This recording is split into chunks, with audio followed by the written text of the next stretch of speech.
मेरे अजीज़ों, आज हम कलाम मुक़द्दस में से मुक़द्दस मत्ती की अंजील के चौथे बाब की 24वीं और 25वीं आयत आपके सामने पेश करेंगे और फिर उसको तफसीर के तौर पर तारीख़ में देखेंगे कि इसका क्या मतलब है। तो आइए पाक कलाम में से पढ़ते हैं। 24वीं आयत है, और उसकी शोहरत तमाम सूरिया में फैल गई और लोग सब बीमारों को जो तरह तरह की बीमारियों और तकलीफ़ों में गिरफ्तार थे और उनको जिनमें बदरूएं थीं और मिर्गी वालों और मफलूजों को उसके पास लाए, और उसने उनको अच्छा किया और गलील और देकापोलिस और यरूशलेम और यहूदिया और यरदन के पार से बड़ी भीड़ उसके पीछे हो ली। तो आइए अब हम 24वीं आयत पर गौर करते हैं। और उसकी शोहरत तमाम सूरिया में फैल गई। खुदावंद यीशु मसीह अपनी ये तालीम गलील में दे रहा है, लेकिन उसकी शोहरत तमाम सूरिया में फैल गई है। मैं आपके सामने गलील से लेकर यरूशलेम जो तकरीबन 100 मील था और यरूशलेम से सूरिया तकरीबन 140 मील और 224 किलोमीटर है। यानी ये बहुत दूर का सफर था जहां तक यीशु की शोहरत फैल गई थी। आपको याद होगा कि पौलुस रसूल सूरिया के दारुल हुकूमत दमिश्क में गया था और वहां से उसकी तब्दीली होना शुरू हुई थी।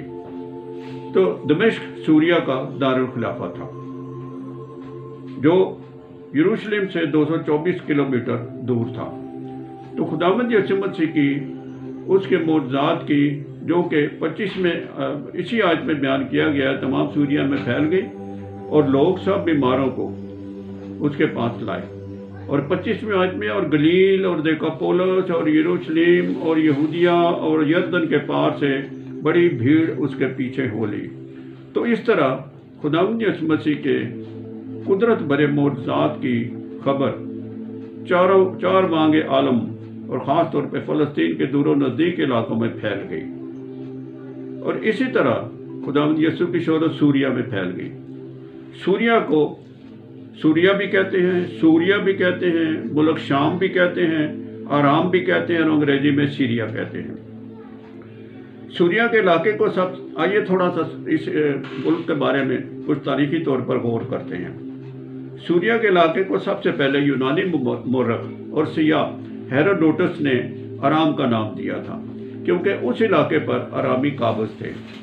इब्रानी बाइबल में इसे आरामियों की निस्बत से आराम का मुल्क कहा गया है। आरामी दस्ते अरब के खाना बदोश थे। सिकंदर आजम ने इसूस के मुकाम पर दारा सोम को शिकस्त देकर 331 कबल मसीह में सूरिया पर कब्जा कर लिया। 64 कबल मसीह में रूमियों ने इस पर कब्जा करके इसे एक सूबा बनाकर अपनी सल्तनत में शामिल कर लिया। कलीसिया के इब्तदाई दौर में मुल्क आराम ने बहुत अहम किरदार अदा किया है। सूरिया में ही अंताकिया की कलीसिया की बुनियाद पड़ी, जैसा कि अमाल 13 बाब में है। ये अंताकिया ही था जहाँ मसीह के पैरोकार पहली मरतबा मसीही कहलाए। अमाल 11 बाब 26 आए। शाऊल यानी पौलुस रसूल ने आराम में ही दमिश्क की राह पर मसीह को कबूल किया था। अमाल 9 बाब में इसकी तफसील मौजूद है। सूरिया का अंताकिया एंटियोक ऑफ सीरिया दुनिया के अजीम तरीन शहरों में तीसरे नंबर पर शुमार होता है, जबकि रोमा पहले नंबर पर और सिकंदरिया दूसरे नंबर पर शुमार किया जाता है। याद रहे कि गलील से यरूशलेम 126 किलोमीटर और यरूशलेम से दमिश्क 224 किलोमीटर और यरूशलेम से सूरिया का अंताकिया 480 किलोमीटर बनता है। यीशु शाफी की शोहरत फ़लस्तीन की सरहदों से निकलकर चारों तरफ में फैल गई और लोग शफा याब हुए।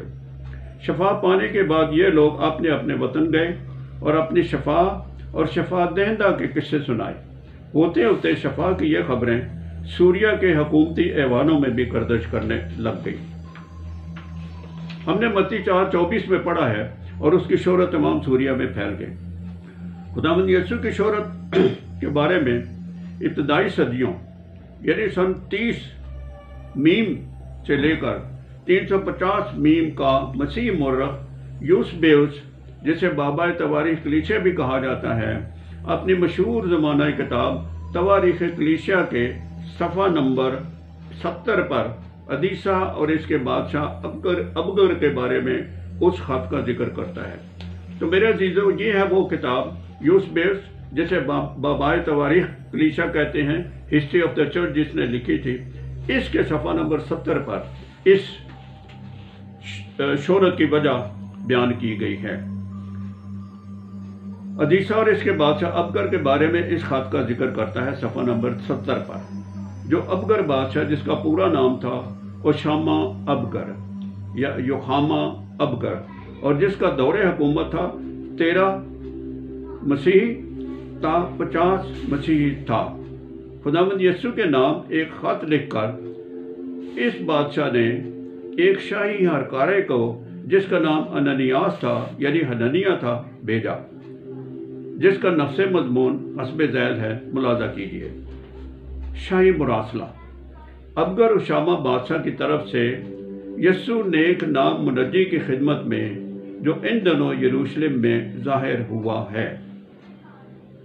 बादशाह लिखता है, मैंने आपकी निस्बत बहुत कुछ सुना है और ये भी सुना है कि आप बगैर किसी दवा और जड़ी बूटी के इलाज करते हैं, यहाँ तक कि अंधे देखते, लंगड़े चलते और कोढ़ी पाक साफ होते हैं, बदरूमें और शयातीन निकाले जाते हैं, मुद्दत के बीमार तंदुरुस्त हो जाते हैं और मुर्दे जिंदा होते हैं।